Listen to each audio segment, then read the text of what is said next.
அழகு மிகுந்த ராஜகுமாரி மேகமாக போகிறாள்.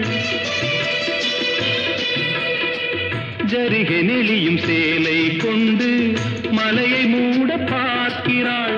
பள்ளம் சிலர் உள்ளம் என ஏன் படைத்தான் ஆண்டவன்? பட்டம் பெற தேடுகின்றேன், எங்கே அந்த நாயகன்? மலையின் காட்சி இறைவன் ஆட்சி. செந்தாழம் பூவில் வந்தாடும் தென்றல் என் மீது மோதுதம்மா.